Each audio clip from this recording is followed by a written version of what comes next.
Thank you very much. Hello, everyone. We want to continue the topic about media literacy. And today we are going to speak about some practical aspects, how we can introduce media literacy in our classroom. So here,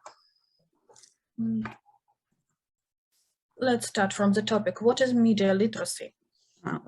Dear participants, let me start our session. As you have heard before from Ludmila, media literacy, it is a really important aspect of our life today, not only our students, but also us. As our students use technology easily and access more new media, than we had at our teenagers years, but they do not have enough experience and knowledge to think about the information critically. And our job as a 21st century educators, to show our students how we use technology and media in creative, beneficial, and safe and ethical ways. So, media literacy is the ability to understand, critique, and create media messages. Media messages are communicated via traditional media like print, newspapers, television shows, and digital, or new media like podcasts, video platforms, and video games. If we speak about media literacy and critical thinking, we have to ask question, is there any connection? Lenочка? Okay, so let's continue. There are two definitions of critical thinking. The first one is that critical thinking is the process of analyzing information in order to make a logical decision about the extent to which you believe something to be true or false. It's all about media literacy. Yes, when we read something, when we listen to some news, we should analyze it, and we should make a decision, a local decision, if we believe it or not, if it is true or false. One more definition is that critical thinking involves the evaluation of sources such as data, facts. So again, critical thinking and media literacy are closely connected, because when we speak about media literacy, we teach our students analyzing news, and we teach them to find the truth, to decide if this news is true or false. That's why we choose this topic. We want, if you want to teach your student, think media literacy is a great source for this, is great media for this. So, and again, critical thinking. Of course, you know this, Bloom's taxonomy. And if we speak about Bloom's taxonomy, the higher levels are, the higher levels are, for example, we need to draw connections among ideas, to justify a standard decision. So critical thinking is about all this, and media literacy helps us teach our students think critically. I want to show you some ideas or some tasks how to teach your students think critically. And one of my favorite is fact and opinion games. It's again one level to decide, do you believe this information or not? Is this information true or not? One more level. The first one, the first game which I play with my students is we read or display facts and opinion statements at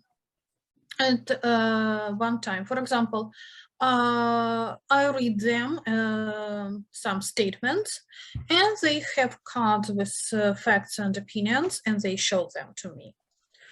One more is we can label one side of the room fact and the other side is opinion. And students are each given an index card with the fact and opinion written on it, and they read their card and then they go to the correct corner. Students can be given the time to share their cards and see if others agree, so they can have some time for discussion here. And sometimes people even switch sides because when they discuss something, they can find out that the meaning is opposite.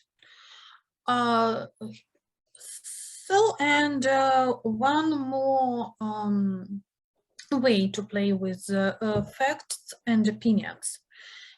You can organize students into groups. You can give them different sets of cards with facts and opinions printed on them. And students can take turns picking cards, reading it to the group, reading them to the group, and the group discusses each statement. For example, here I have got two statements. The Titanic set sail with 2,244 passengers and crew members. Is it a fact or opinion? How do you think? Actually, it's a fact, yes. And the captain of the Titanic was a coward. And it's opinion for sure, because we don't know exactly. And we can't judge the person in this situation. Well, so it's about implementing critical thinking into media literacy. It's about joining critical thinking and media literacy. We teach our students to analyze the information, and we teach them to think and to think about the information they receive from different sources. One more great task which we can use, it's online quizzes. Here we have got some online quizzes about coronavirus, and here you can see a link. You can follow the link and you can find this site. And look here, please. Here we have got some article. It's for the higher level students, of course, because here we have got some authentic materials, but actually it's a great development of their reading skills also. So they read the article and they decide, is this information, is this fact, or is this just an opinion? And they can put tick or cross or something like that, so they can play.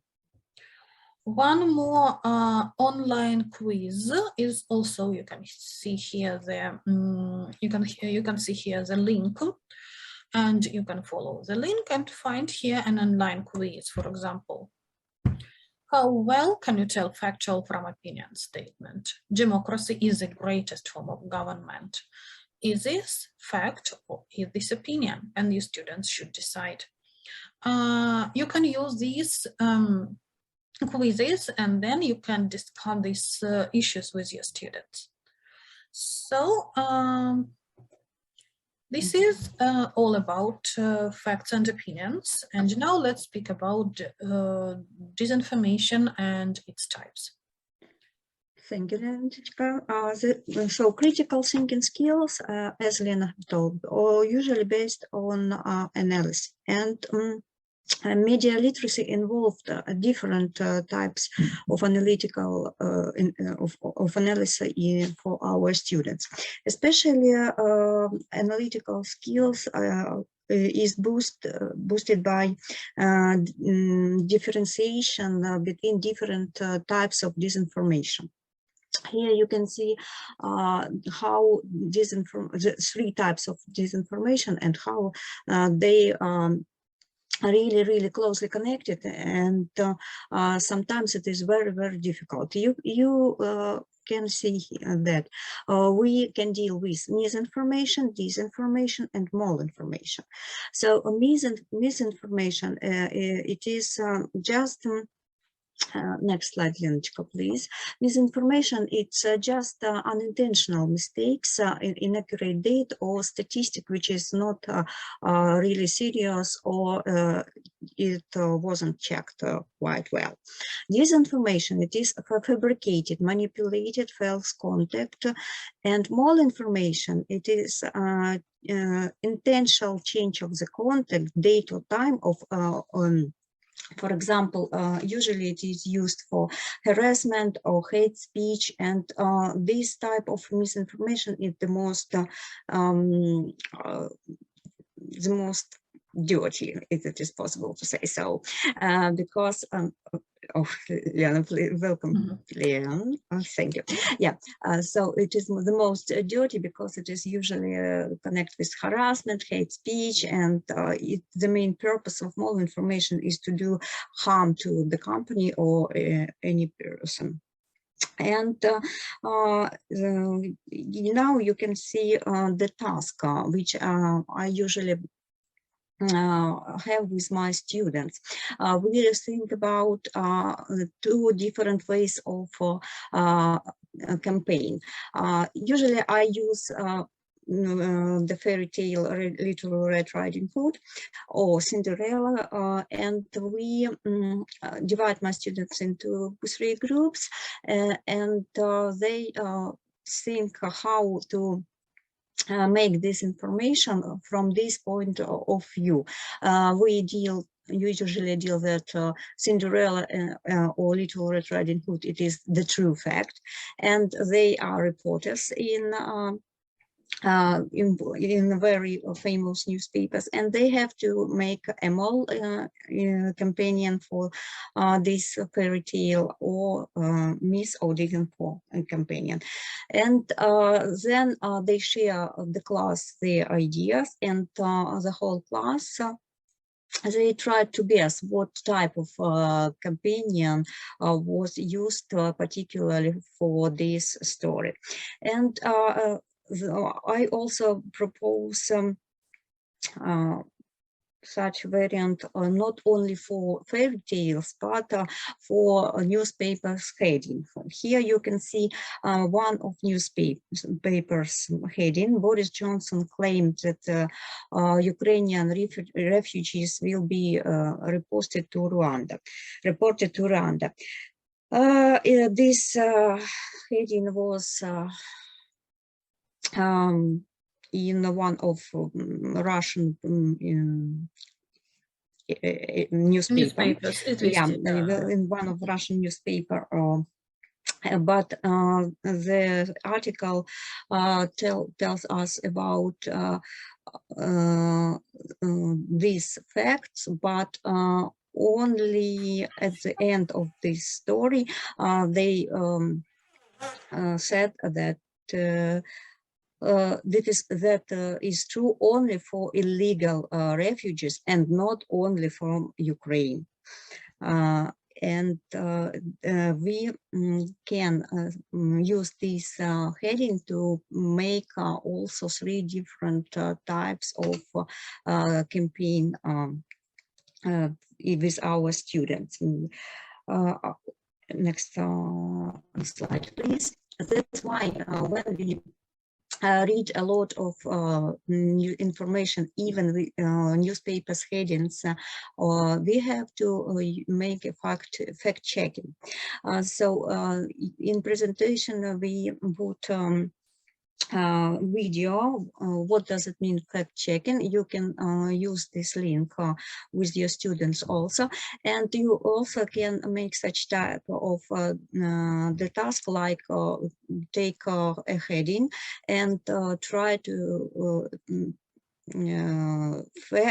check is it true or false again with using fact checking. Especially you need to tell your students that fact checking can be trustworthy only if you check the same information through 3 or 5 different sources of information, not only the internet, but newspaper articles and even radio or television broadcast. Next slide. Lenочka, I invite you to tell us more about ads. Okay. It's everywhere, you know it. When you open any site, when you open news sites, you can see ads. And it's one of my favorite tasks, deconstructing ads. We have here we have got some questions. For example, who create them and for what purpose? What techniques do the creators use to make a product appealing? It may be sound, it may be music, it may be color or something like that. You know, when you watch some advertisements, you can see some commercials, you can see attractive people, attractive places or something like that. So how do they know who might be the target audience? There are different commercials are for different people. Some of them are for children, some of them are for adults, some of them are for men, some of them are for women. So they're called target audience. And with students, we can analyze who can be the target audience of this commercial. What specific technique of persuasion may be used in this advertisement? Which television shows will creators buy time with the inter-show advertisement?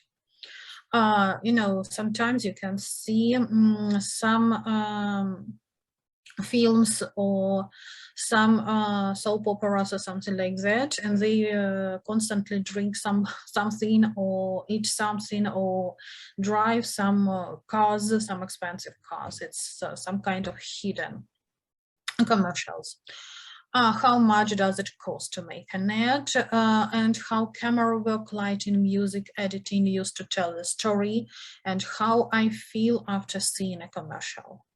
So it's a great task to analyze a commercial and to understand how the creators of the commercial influence us and how they can make us sell the product. Because it's not only about commercials, it's also about news. News can be presented from different point of views. And when you watch news and when, for example, you watch some political shows or something like that, the same tricks can be used. So this task teaches your students be very attentive, and it teaches them analyze the information and find these hooks. The producers of their advertisements want them, which can include in their advertisements to influence people. And after deconstructing ads, we can create our own honest ads. So actually, it's also about sharing ideas and about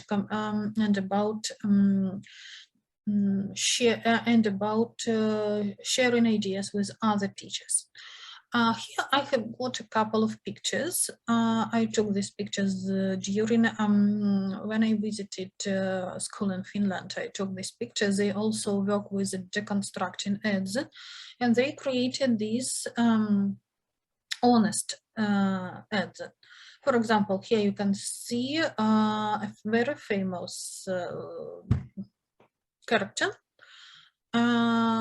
but students created their own advertisement, paying attention to the completely different message. And one more.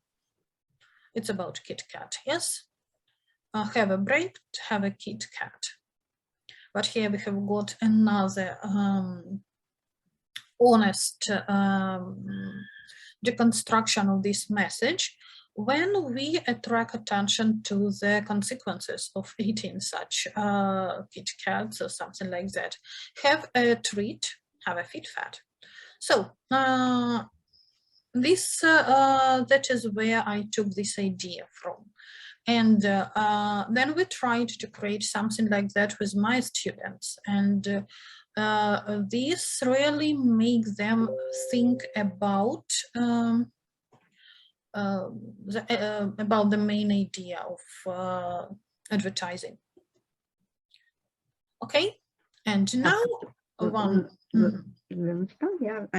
One more important part of media literacy, it is a bias. As you see, here we gave you the definition of bias from the point of view of media literacy, of course. So bias is an irrational assumption or belief that affects the ability to make a decision based on facts and evidence. It is really important to know about such tricky issues for our brain. And there are different here is the scheme, how does this work from the psychological point of view, how we get our bias, because every one of us, we definitely have some of them. So on the scheme, you can see that some facts and evidence we can ignore. Some facts and evidence, when they coincide with our beliefs, we think that it is true, but that is really, really tricky thing. When evidence, we just believe what we won't believe to. Also, we want to share with you such a great, I mean, a large amount of knowledge about bias, different types of bias. First, two of them you can see here. So first, it is bias through selection. It is when the editor can express a bias choosing to use or not to use specific news item within a given story. Just give some details. Some details he presents in the news, and some details he can be ignored. Also, editor gives readers. Can give readers different opinion, but again, only from one point of view. As for a bias through placement, it is when readers of newspaper judge the first page of the story, and they never finish or read the end of the story, choose. And editors choose, sometimes editors choose the back of their newspapers to put the most important information. Television and radio newscasts run through the most important stories first and leave the less significant for later. But sometimes they have done it specially. Because the story, where the story is placed, it influence to readers or viewers' opinion more. Next, bias is really important also because one of such variants of bias I showed you in part of this disinformation. So many people read only the headlines for news, and most people scan only the headlines in information source, or in bulletin, or in the internet, and they make their different their different thoughts became only based on the headlines without diving deeper in the article or listening to the news too attentively. So they can summarize as well and present carefully hidden bias. They can convey experiment with some retail exist, and they can express approval and commemoration. Galytska, please. This is your part. Mike, please. Yeah. Okay, so look here, please. Here, for example, we have the heading. Trump picks billionaire Betsy DeVos, school voucher advocate, as education secretary. And here you can see some contradictions. Millionaire, but she speaks about schools, but she is the school secretary. And for people who read this article, who read this heading, it will be a contradiction here. Yeah. However, if you read the article, you will understand that this person is not only a billionaire, and she works a lot with the educational issues, and she raises money for schools, and she knows what, and she knows a lot about education and the problem of teachers in the country. So it's bias by headings. The next one is bias by photos, captions, and camera angles. Also one of the form of bias. Some pictures can make a person look unpleasant or maybe very attractive. Maybe you faced this problem already when you work on the Zoom, and you need to find a good angle of to look attractive for your students. Yeah. So but when on television we see this picture of an angry man or an angry woman, and you may think that she or he is not a very good person. That is what is bias by photos and camera angles. And also, we can, one more form of bias is bias through the names and titles. So you can describe the person as a terrorist or a freedom fighter. Two different names, two different approaches, two different points of view. And then we can, of course, see this person from the different perspective. So, oh, sorry. So the next one is bias through statistics. Numbers. Numbers are very influential because, for example, we can say almost 30% of those surveyed support the death penalty. Okay, 30%. That's quite enough. But if we present this information from the different point of view, more than 70% of those surveyed are against the death penalty. Then we can see the picture is completely different. So be very careful with the numbers when you read the articles, because numbers can tell you a lot, also can tell you a lot of information, and numbers can change your attitude. Well, and the next, something like that. 100 injured in a crash, but they can be only minor injuries. Yeah? Okay. Oksana, can you continue, please? Yes, of course. So bias by source control. To detect bias, always consider where the news item comes from. It is the information supplied by a reporter or an eyewitness or police or fire officials, executives or elected or appointed governmental officials. Each may have a particular bias that is introduced into the story.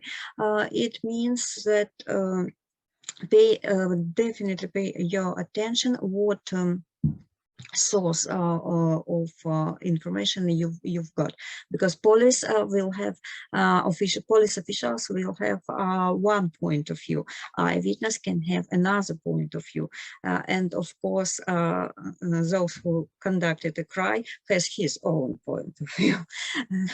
Here, you can Yeah. see also, sorry for interrupting you, but I just like this example.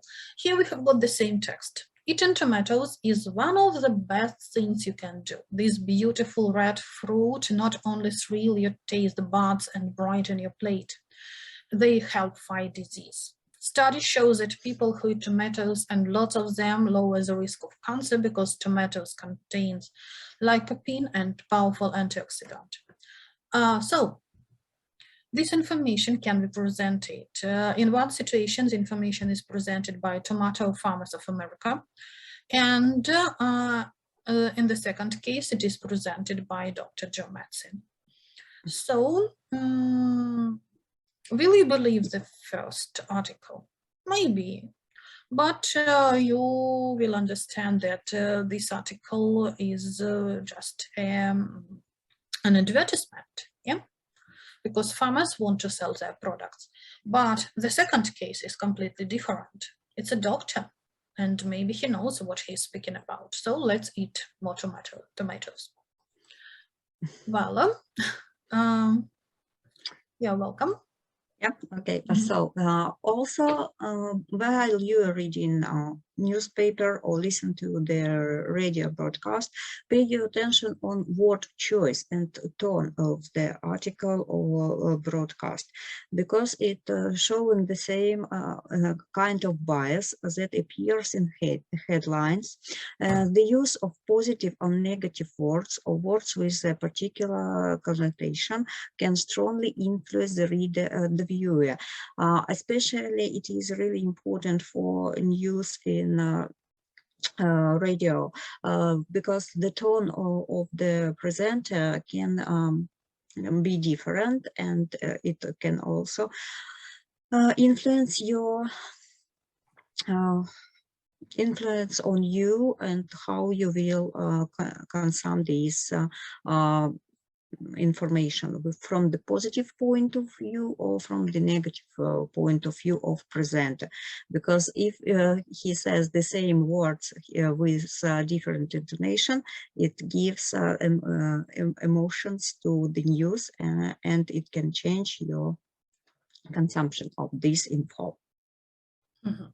Okay, by the way, you can see this choice, word choice very often. For example, everybody was shocked by the news. Or when you read this, you see that all the country was shocked, not just some other people, not just some people. So words are very powerful, and words can create a picture of the world. When you read, for example, that Democrats continues to rage at President Trump, the word rage is very strong, with some very strong emotional connections. And this choice of words changes our picture of the world, of the events, or something like that. So we should be very careful with it.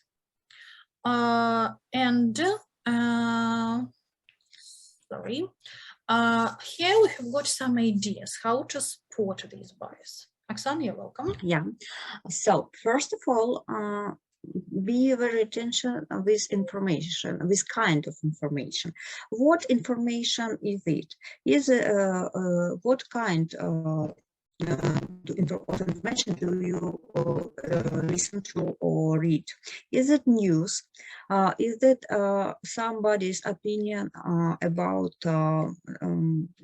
the current event, or is it an advertisement or a commercial? So does it appeal to your emotion, or does it make you think? It's really important, especially when you try to teach your children to be very careful with advertisement and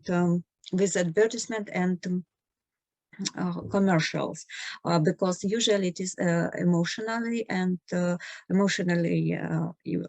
has emotional effect on, especially on students. So to try to teach him, use critical thinking skills and ask important question, or why I should buy it. Or consume this information. The second one, it is who and what are the sources cited, and why should you believe them? So it means that you have to speak about and discuss with your children the source of information, like is it a reliable newspaper or journal, or is it just a magazine, or what kind of site is it? So I will teach them to ask such question: is the source of this information given? Is the source associated with any political party or special interest group? Because as Lena showed us example with tomatoes, was it an article? Yeah, it was an article, as she showed us in the example of this article. There was the source of information, and she paid our attention on from what perspective, from what point of view this information is given. So it is the second important question: how to spot media bias. Point number 3, what's the evidence and how was it vetted? So if we speak about evidence, again, the great example which you can use in your practice with this tomato article. I think it's unbelievable example, because we have evidence in it, and also we can see how was it vetted. Again, is there a source of a document or witness or speculation? Is it a kind of speculation? Again, we also have to think about maybe and add some materials from scientific encyclopedia about tomatoes to make to show our students deep difference between the source of information, and it helps us to spot media bias. Point number 4 is the main point of the piece proven by the evidence. Again, we have to pay attention on source of information and what evidence can we see there. So did the source provide, justify the conclusion or main point of the story? Also, I think that it will be very useful for students after reading the article, give them such kind of task, like what is the main point of this story and where can you see the evidence, piece of evidence in this story, and to just ask him to make 2, maybe even or 3, not more, sentence to use English in this point. As we speak about point number 5, here is what's missing. We need to ask this question, direct question, to our students after reading their article. So from your point of view, what aspect or what point was not converted or unclear in this information? So what extra questions can you have after the reading of this article? Okay, and actually now let's speak how can you use all this information about bias with your students and how you can teach them how to spot bias. Here you can see a lot of different links to the videos. And in these videos, you can present these videos, which you can present to your students, and these videos can help you. These videos can help you explain what is bias and how to use it. So some very good videos for different levels, a question of bias and what is bias and how do we recognize it. Also a very good video which can help your students analyze what is it. The next one is, TED Talks. I like it, and this very short video can make your students think, and it can make your students discuss some points, some issues. You're being manipulated and don't even know it. A very good video to teach your students some issues about bias and to make them think. These videos are for the high levels, and here we have got one more. A very simple video. What is bias? You can use it to teach your young students what is bias. And here the bias is presented not as an issue with some articles or with some videos, but bias in our life, in real life situations, and how we can use it and how we can use these bias. So here we have got plenty of different videos, and these videos can really help us to teach our students to analyze what is bias and how to use it, how to spot it, how to understand what is it and how to spot it. By the way, we were talking with you about bias by the choice of words. We were discussing this issue with my students, and we were reading some articles about COVID. And there were plenty of words, plenty of very strong words discussing very strong words which were aimed to create the horrible picture. So we were analyzing the choice of adjectives there. And all the adjectives were very strong, and most of the adjectives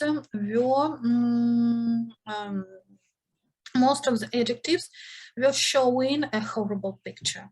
One of my students was greatly impressed by this, and we even prepared,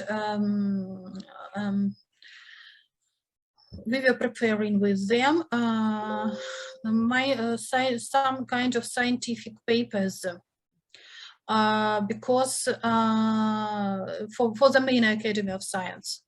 We collected a lot of different articles, and we watched them a lot of different videos on YouTube, and almost all of them were biased because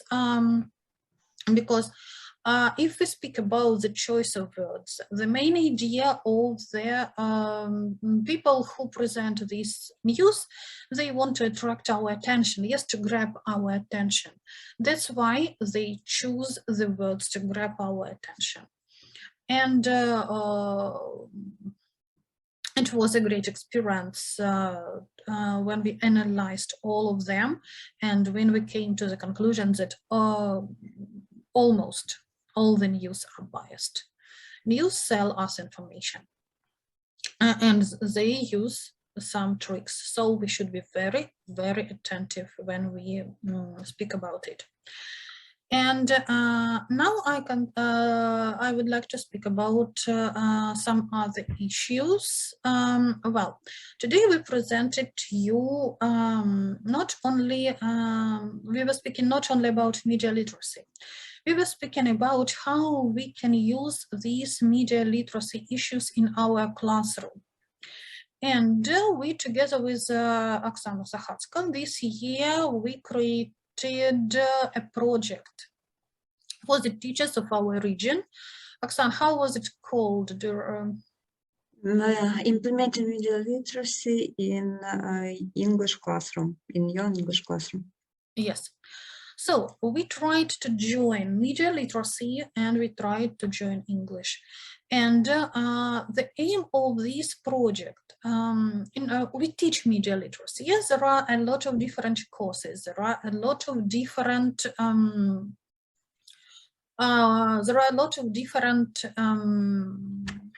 programs which teach us media literacy. But these programs are only for the people who are interested in it, yes?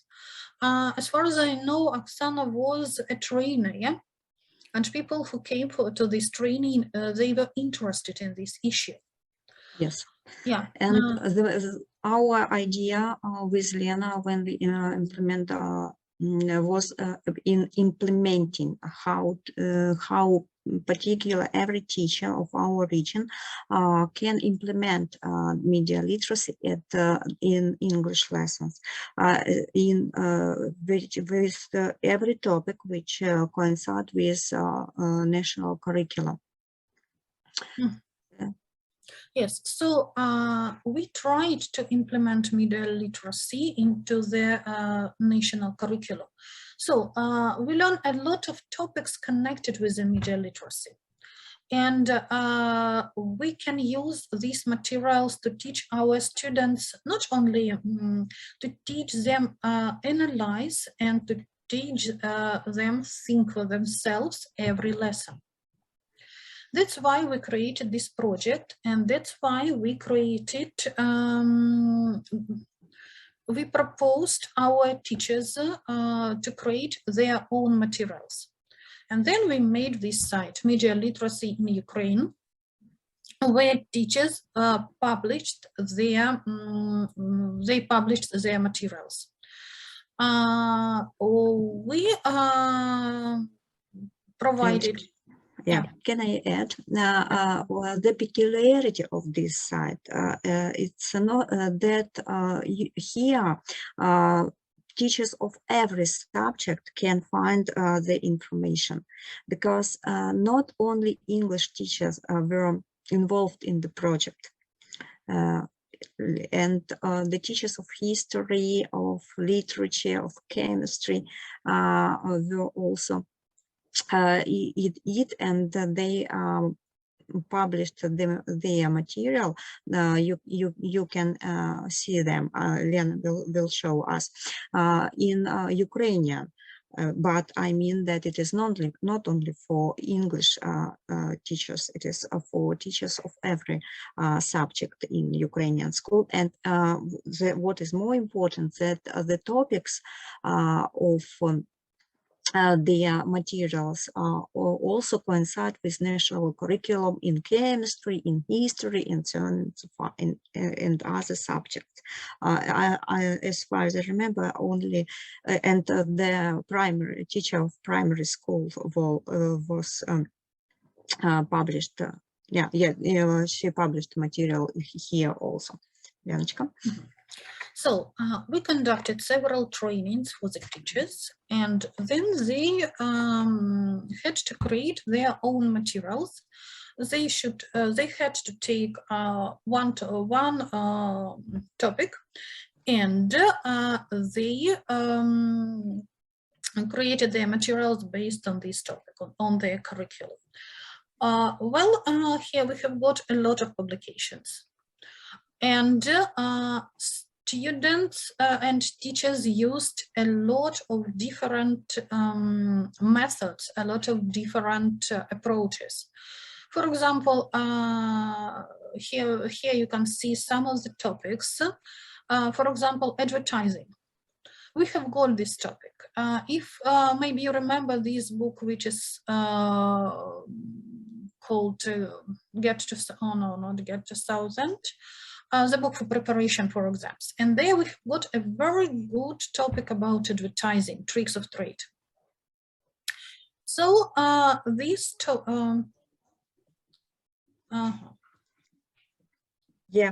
yeah, of course, we share all the links and everything. And by the way, the site is working, and there is a possibility to join your works, and there is a possibility to join your activities here. You can send them to us, and we will put it on our site. And you know, it's a very good site because it's a lot of advertisement. Yes, it's a very good site. No, it's a very good opportunity because Ludmila was speaking about sharing with other teachers. And here we share different activities with other teachers. And here we share our ideas how to implement media literacy in our in the classroom. So I was speaking about this lesson, advertising tricks of trade. It's from Oxford Exam Trainer. Yeah? There is a topic about advertising. Yeah. And the teacher based her lesson on this topic, and she with her students she discussed all these tricks of trade, and she deconstructed the advertisement. So she implemented media literacy skills into her regular lesson. There are a lot of interesting tasks, including facts and opinions. It was top topic because here you will find fact and opinions, games. They are connected with holidays such as Christmas and Easter and whatnot. So the main topic of the site, I think, it's a fact and opinion game in different variation, again connected with national curriculum, with our national curriculum. Sorry, Lenочка, continue.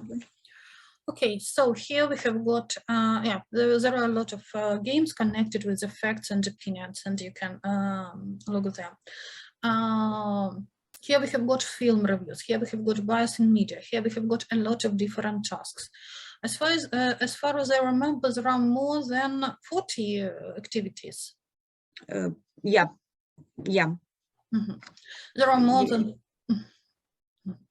From also again pay if you work at school, pay attention on the site and we ask share with your colleagues of other subjects. Again, one you will see here the task for primary students from teacher of primary schools, history, Ukrainian literature, and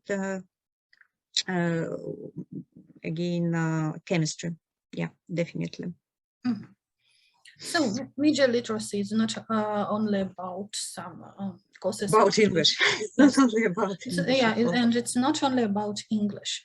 You can teach your students think, and you can implement some elements of media literacy almost at every lesson of every subject.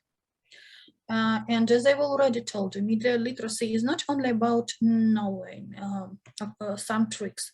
It's about analyzing. It's about teaching our students think critically, and it's about understanding the main issues of media. So if you want to, we will send you all this information.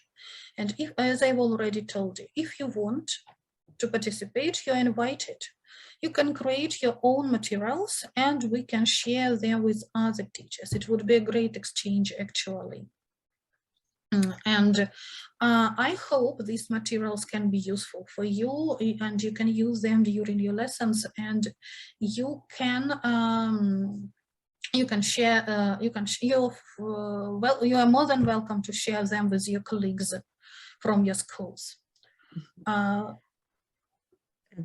I think we have to return. Okay. Yes. Yeah. Okay, and now we continue. Yeah. So, to sum up. okay. So, and now we continue. So we were speaking about media literacy, and we were speaking how to analyze the information.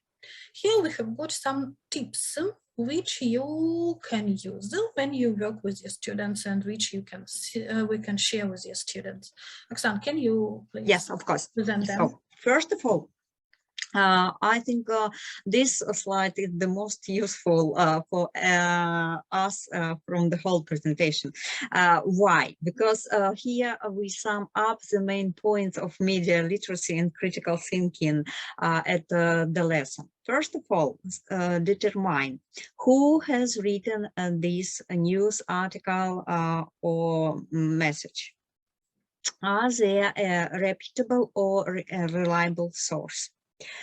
Second point is this written by a real person with a long history, commitment on diverse topics, or it's a fictitious person created by an internet troll who targets only one subject over and over again. So it means that try to check if you see that the Dr. Johnson or any other doctor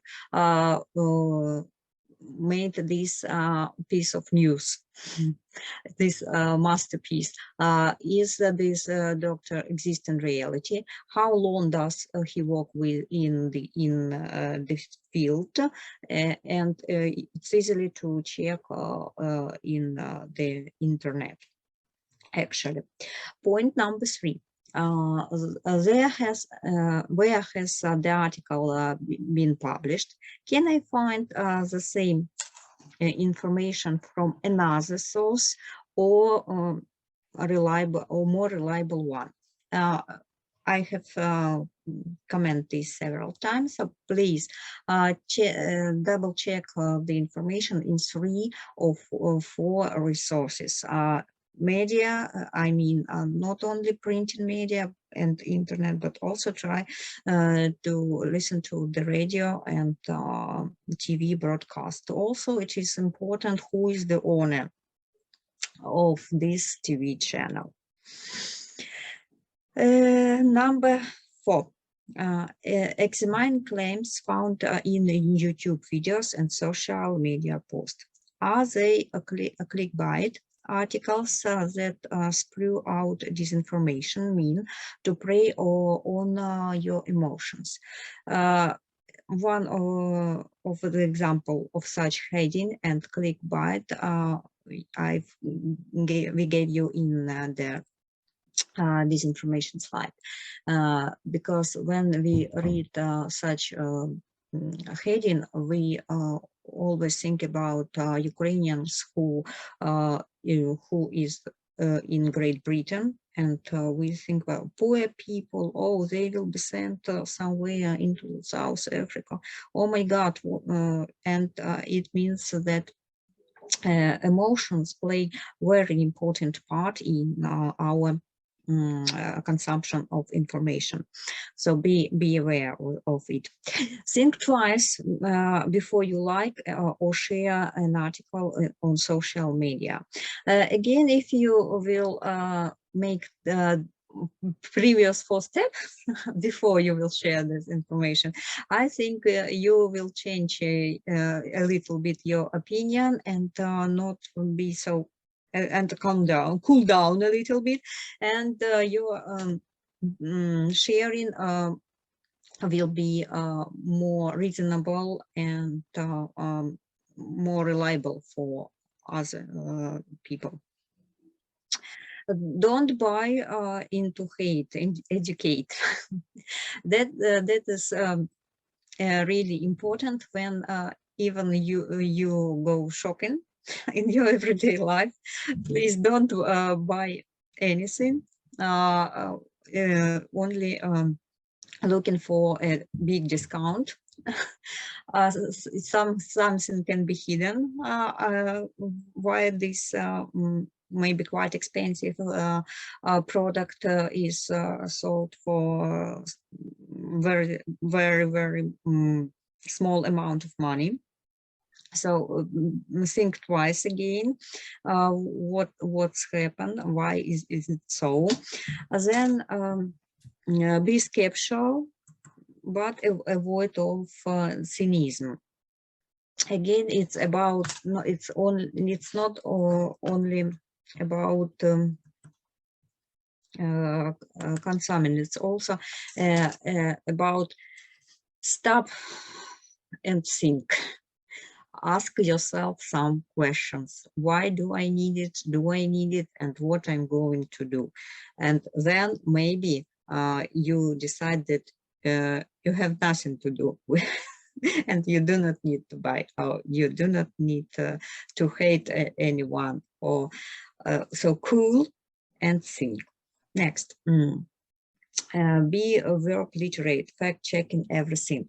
Again, we paid your attention on fact checking, and if you are interested in, please use the link from our presentation, because this video is really easy and useful for those who want to do some kind of fact checking.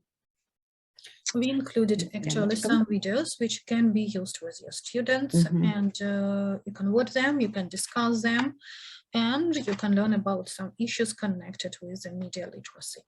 So what we were going to talk today about, we introduced only some issues of media literacy because this topic is very wide. It's huge actually. Actually, it was not our purpose to teach you media literacy because you all know these issues. Today, our topic was to show you some activities which you can use to teach your students media literacy. Because our experience shows that when you introduce some of these issues into your teaching, your students become more interested and they learn how to analyze information. First of all, when we speak about media literacy, you use some up-to-date information, you use some authentical information, something they can face every day in their life. And that's why it makes our students more more interested in what we give them and what we present to them. Then, when we speak about media literacy, you can, as Oksana already told, you can use its element almost at every lesson. You can, for example, if you speak about bias, you can use some elements of these at every lesson. For example, write 2 articles about some issues, biased for and biased against. With my students, we were writing an article biased for and against cats. Everybody loves cats. You can do the same at your the literature lesson or history lesson or something like that. You can use a lot of materials from the internet, from YouTube.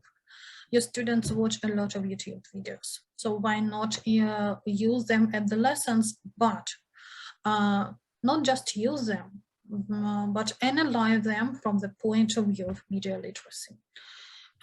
Information actually can be a powerful powerful tool, yes, in language. It can be Yeah, it can be a very powerful tool. You know, when our city was occupied, all the sources of information were destroyed, and we had on the Russian TV. It was used as a gun, something like that. So information is a powerful tool. Teach your students, work with the information. Teach your students, analyze the information. And here we gave you some here we have gave you some ideas how you can work with the information at your lessons and teach your students analyze it. So here we have got a very good statement. Oksana, can you please? Okay. Yeah, if you began reading the internet today and continued for 24 hours a day, 7 days a week, it would take more you 57,000 years to reach the end. With so much data to weigh through, how do we proceed of efficient consumers of media? So our responsibility is to teach students how to effectively filter, select, organize, save, and use information gathered from media resources. Thank you very much. And here I wanted to show you some links. There are plenty of different links and resources. We collected them while doing our projects. And here we have got some examples of lesson plans. Here you have got some examples of videos. Some articles. If you open Quizlet, there are even some of flashcards. And so just a lot of different a lot of different links to different sources of information and to different tasks which you can use to implement media literacy into a classroom. And of course, you are invited to work with our site. I'm sorry. Of course, I want to show it to you again. Just a moment. Sorry. I think you have to. We started from the very beginning, but anyway, we will send you the link and we will send you all the necessary information. As I've already told you, you are invited to participate. You are invited to use the activities which we created by the teachers of our region, and also you are invited to send us your activities which will be published on our site. Oksana? Yeah. So let us to say a big thank you for being with us. I think you get pleased, and you find our session quite informative. Lenочка, can you? Thank you very much. Can you return to the site, please? If it is not difficult for you, our participants can just make a print screen and with the link. Let me, okay. Yeah, here it is. The name of the site is quite easy to remember. Again, thank you very much for your time of being with us, spending your life here, and we hope that the session will quite informative, quite fruitful for you.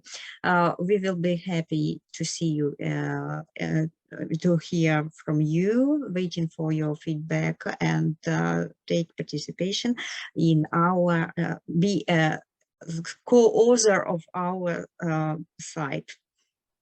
It would be great. If you have any questions, if you have such wish, thank you very much for thank you very much for your feedback in the chat.